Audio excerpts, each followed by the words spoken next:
ಬ್ರಹ್ಮದೇವನು ತನ್ನ ಸ್ವಂತ ಮಗಳನ್ನೇ ಮದುವೆಯಾದದ್ದಾದರೂ ಏಕೆ? ತನ್ನ ಸ್ವಂತ ತಂದೆಯನ್ನೇ ಮದುವೆಯಾಗಲು ಸರಸ್ವತಿ ಒಪ್ಪಿಕೊಂಡಿದ್ದಾದರೂ ಯಾಕೆ? ಬ್ರಹ್ಮದೇವರನ್ನು ಯಾರು ಹೆಚ್ಚಾಗಿ ಕೂಡ ಪೂಜೆ ಮಾಡದಿರಲು ಕಾರಣವಾದರೂ ಏನು? ಬ್ರಹ್ಮನ ತಲೆಯನ್ನು ಈಶ್ವರ ಸಂಹರಿಸಿದ್ದಾದರೂ ಯಾಕೆ? ಈ ರೀತಿ ಈ ವಿಡಿಯೋದಲ್ಲಿ ಬ್ರಹ್ಮ ಮತ್ತು ಸರಸ್ವತಿ ನಡುವಿನ ಕೆಲವು ರಹಸ್ಯಗಳನ್ನು ನಿಮ್ಮ ಮುಂದೆ ಬಿಚ್ಚಿಡ್ತಾ ಇದ್ದೀನಿ. ಬ್ರಹ್ಮನನ್ನು ಇಡೀ ಜಗತ್ತಿನ ಸೃಷ್ಟಿಕರ್ತ ಎಂದು ಕರೆಯಲಾಗುತ್ತದೆ. ಹಾಗೆ ಸರಸ್ವತಿಯನ್ನು ವಿದ್ಯೆ ಬುದ್ಧಿಯನ್ನು ದಯಪಾಲಿಸಿ ಕಲೆಗಾರರ ಕಲೆಯಲ್ಲೂ ಸರಸ್ವತಿಯನ್ನು ಆರಾಧಿಸುತ್ತಾರೆ. ಆದರೆ ನಾವು ತುಂಬ ಸಾರಿ ಕೇಳ್ಪಟ್ಟಿರೋದೇನೆಂದರೆ, ಬ್ರಹ್ಮದೇವ ತನ್ನ ಸ್ವಂತ ಮಗಳನ್ನೇ ಮದುವೆ ಆಗಿದ್ದಾದರೂ ಯಾಕೆ? ಹಾಗಾದರೆ ಬ್ರಹ್ಮ ಮತ್ತು ಸರಸ್ವತಿ ನಡುವೆ ನಡೆದದ್ದಾದರೂ ಏನು ಅಂತ ನೋಡೋದಾದರೆ, ನಮ್ಮ ಹಿಂದೂ ಧರ್ಮದಲ್ಲಿ ಪ್ರಮುಖ ಪುರಾಣಗಳಾದಂತಹ ಮತ್ಸ್ಯ ಪುರಾಣ ಹಾಗೂ ಸರಸ್ವತಿ ಪುರಾಣಗಳಲ್ಲಿ ಉಲ್ಲೇಖವಾಗಿರುವುದು ಏನೆಂದರೆ, ಬ್ರಹ್ಮದೇವ ಸೃಷ್ಟಿಯನ್ನು ರೂಪಿಸುವಾಗ ಮನುಷ್ಯರು, ರಾಕ್ಷಸರು, ಜೀವಿಗಳು, ಹಗಲು ರಾತ್ರಿ ಈ ರೀತಿ ಅನೇಕ ಸೃಷ್ಟಿಗಳನ್ನು ಉಂಟು ಮಾಡ್ತಾನೆ. ನಂತರ ನನ್ನ ಜೊತೆ ಇರಲು ಯಾರು ಇಲ್ಲವಲ್ಲ ಅಂತ ಯೋಚಿಸಿದ ಬ್ರಹ್ಮ ತನ್ನ ಶಕ್ತಿಯನ್ನು ಬಳಸಿ ಸರಸ್ವತಿಯನ್ನು ಸೃಷ್ಟಿ ಮಾಡ್ತಾನೆ. ಇನ್ನೊಂದು ರೀತಿಯಲ್ಲಿ ತನ್ನ ವೀರ್ಯದಿಂದ ಸರಸ್ವತಿಯನ್ನು ಮಗಳಾಗಿ ಸೃಷ್ಟಿ ಮಾಡಿದ ಎಂದು ಹೇಳಲಾಗುತ್ತದೆ. ಈ ರೀತಿ ಸೃಷ್ಟಿಯಾದಂಥ ಸರಸ್ವತಿ ತುಂಬ ಸುಂದರಿಯಾಗಿದ್ದಳಂತೆ. ಸರಸ್ವತಿ ದೇವಿಯನ್ನು ಸೃಷ್ಟಿ ಮಾಡಿದಂಥ ಬ್ರಹ್ಮನೇ ಅವಳನ್ನು ನೋಡಿ ಆಶ್ಚರ್ಯವಾಗಿದ್ದನಂತೆ. ಅಷ್ಟರ ಮಟ್ಟಿಗೆ ಸರಸ್ವತಿ ದೇವಿ ಸುಂದರಿಯಾಗಿದ್ದಳಂತೆ. ಹೀಗೆ ಸರಸ್ವತಿ ದೇವಿಯನ್ನು ಕಂಡು ಅವಳ ಚೆಲುವಿಗೆ, ಅವಳ ಸೌಂದರ್ಯಕ್ಕೆ ಸೋತು ಹೋಗಿ ಸ್ವತಃ ಬ್ರಹ್ಮದೇವನೇ ತನ್ನ ಮಗಳಾದಂಥ ಸರಸ್ವತಿಯನ್ನೇ ಪ್ರೀತಿಸಲು ಪ್ರಾರಂಭಿಸಿದನಂತೆ. ತನ್ನ ಪೂರ್ತಿ ದೃಷ್ಟಿಯನ್ನು ಸರಸ್ವತಿ ದೇವಿಯ ಮೇಲೆ ಹರಿಸಲು ಪ್ರಾರಂಭಿಸಿದನಂತೆ. ಬ್ರಹ್ಮದೇವನ ಈ ವರ್ತನೆಯನ್ನು ಕಂಡಂಥ ಸರಸ್ವತಿ ದೇವಿಗೆ ಬ್ರಹ್ಮದೇವನ ಪ್ರೇಮದ ಉದ್ದೇಶ ಅರ್ಥವಾಗಿತ್ತಂತೆ. ಬ್ರಹ್ಮದೇವನ ದೃಷ್ಟಿಯಿಂದ ತಪ್ಪಿಸಿಕೊಳ್ಳಲು ಪ್ರಯತ್ನಿಸುತ್ತಾಳೆ. ಇನ್ನೊಂದು ವಿಷಯವೇನೆಂದರೆ, ನೀವೆಲ್ಲರೂ ತಿಳಿದಿರುತ್ತರ, ಬ್ರಹ್ಮದೇವನಿಗೆ 4 ತಲೆಯ ಬದಲಾಗಿ 5 ತಲೆ ಇತ್ತಂತೆ. ಹೀಗೆ ಬ್ರಹ್ಮದೇವನ ದೃಷ್ಟಿಯಿಂದ ತಪ್ಪಿಸಿಕೊಳ್ಳಲು 4 ದಿಕ್ಕುಗಳಲ್ಲಿ ಅಡಗಿ ಕುಳಿತಿದ್ದಳಂತೆ. ಸರಸ್ವತಿ ಯಾವ ದಿಕ್ಕಿನಲ್ಲಿದ್ದರೂ, ಯಾವ ದಿಕ್ಕಿಗೋದರೂ ಬ್ರಹ್ಮದೇವ ತನ್ನ ಒಂದೊಂದು ತಲೆಯನ್ನು ಆ ದಿಕ್ಕಿಗೆ ಕಳಿಸಿ ಸರಸ್ವತಿ ದೇವಿಯ ಮೇಲೆ ಯಾವಾಗಲೂ ಗಮನ ಹರಿಸುತ್ತಿದ್ದನಂತೆ. ಆಗ ಸರಸ್ವತಿ ದೇವಿ ಈ 4 ದಿಕ್ಕುಗಳನ್ನು ಬಿಟ್ಟು ಮೇಲಿನ ದಿಕ್ಕಿಗೆ ಹೋಗಿ ಅಡಗಿ ಕೂತರು ತನ್ನ 5ನೇ ತಲೆಯಿಂದ ಕಂಡುಹಿಡಿಯುತ್ತಿದ್ದರಂತೆ. ಇದರಿಂದ ಸರಸ್ವತಿ ದೇವಿಗೆ ಬೇರೆ ದಾರಿಯೇ ಕಾಣದೆ ಬ್ರಹ್ಮದೇವನ ಜೊತೆಗೆ ಮದುವೆ ಆಗಲು ಒಪ್ಪುವಂಥ ಪರಿಸ್ಥಿತಿ ಬರುತ್ತದೆ. ನಂತರ ಬ್ರಹ್ಮದೇವನು ಸರಸ್ವತಿಯನ್ನು ತನ್ನ ಮಗಳು ಎಂದು ಸಹ ನೋಡದೆ ಸರಸ್ವತಿಯ ಚೆಲುವಿಗೆ ಮಾರು ಹೋಗಿ ಮದುವೆಯಾಗುತ್ತಾನೆ.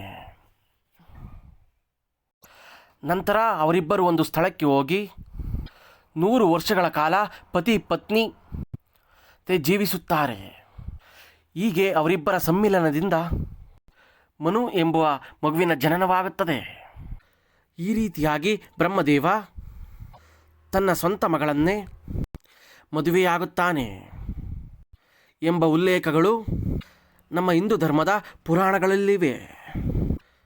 ಈಗ ಮತ್ತೊಂದು ವಿಷಯವೇನೆಂದರೆ, ಬ್ರಹ್ಮದೇವನನ್ನು ಹೆಚ್ಚಾಗಿ ಯಾರು ಕೂಡ ಏಕೆ ಪೂಜೆ ಮಾಡುವುದಿಲ್ಲ? ಇದರ ಹಿಂದಿರುವ ಕಾರಣಗಳಾದರೂ ಏನು ಅಂತ ನೋಡೋದಾದರೆ, ಇದಕ್ಕೆ 2 ರೀತಿಯ ಕಾರಣಗಳಿದೆ.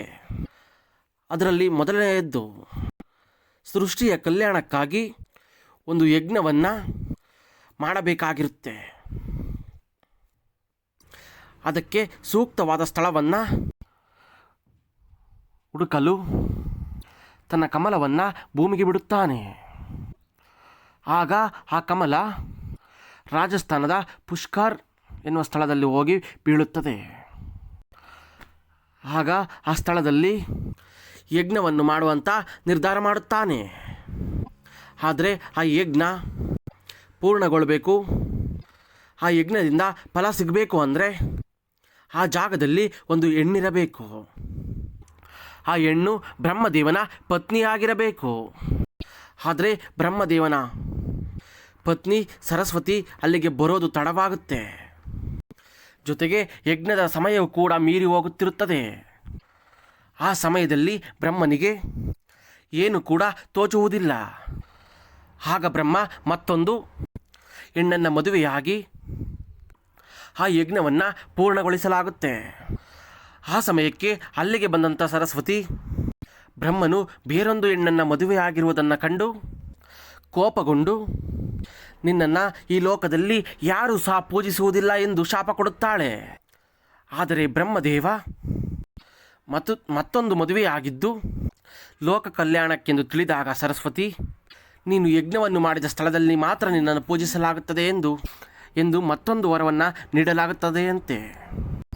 ಇದು ಒಂದು ರೀತಿಯಲ್ಲಿ ಕಾರಣವಾದರೆ, ಮತ್ತೊಂದು ಪುರಾಣದ ಪ್ರಕಾರ ಬ್ರಹ್ಮದೇವ ತನ್ನ ಸ್ವಂತ ಮಗಳಾದಂತಹ ಸರಸ್ವತಿಯನ್ನೇ ಮದುವೆಯಾದಂಥ ವಿಚಾರವನ್ನು ತಿಳಿದಂತಹ ಪರಮಶಿವ ಬ್ರಹ್ಮನ ಬಗ್ಗೆ ಕೋಪಗೊಂಡು, ಬ್ರಹ್ಮದೇವ ತನ್ನ ಮಗಳಾದಂತಹ ಮದುವೆಯಾಗಿದ್ದು ಧರ್ಮ ವಿರುದ್ಧ, ಈ ಕೃತ್ಯಕ್ಕೆ ನಿನಗೆ ಸಿಗುವ ಕರ್ಮವೆಂದರೆ ಇನ್ನು ಮುಂದೆ ನಿನ್ನನ್ನು ಯಾರು ಕೂಡ ಪೂಜಿಸುವುದಿಲ್ಲ ಎಂದು ಶಾಪ ನೀಡಿದನು ಎಂದು ಹೇಳಲಾಗುತ್ತೆ.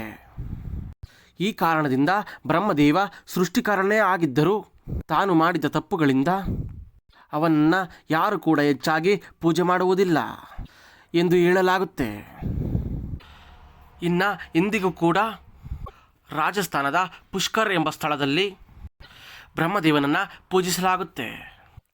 ಅಷ್ಟಕ್ಕೂ ಬ್ರಹ್ಮದೇವನಿಗೆ ಮೊದಲು 5 ತಲೆಗಳಿತ್ತಂತೆ. ಆದರೆ ಬ್ರಹ್ಮದೇವ 5 ತಲೆಗಳ ಬದಲು 4 ತಲೆಯನ್ನು ಹೊಂದಲು ಕಾರಣವೇನು,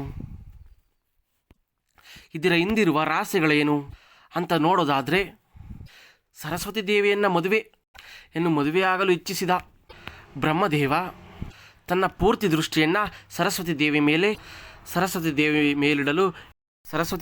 ಮೇಲಿಡಲು ಇಷ್ಟಪಟ್ಟಿದ್ದನು. ಸರಸ್ವತಿ ದೇವಿ ಯಾವ ದಿಕ್ಕಿಗೆ ಹೋದರೂ ಆ ದಿಕ್ಕುಗಳಿಗೆ ತನ್ನ ಒಂದೊಂದು ತಲೆಯನ್ನು ಕಳಿಸುತ್ತಿದ್ದನಂತೆ.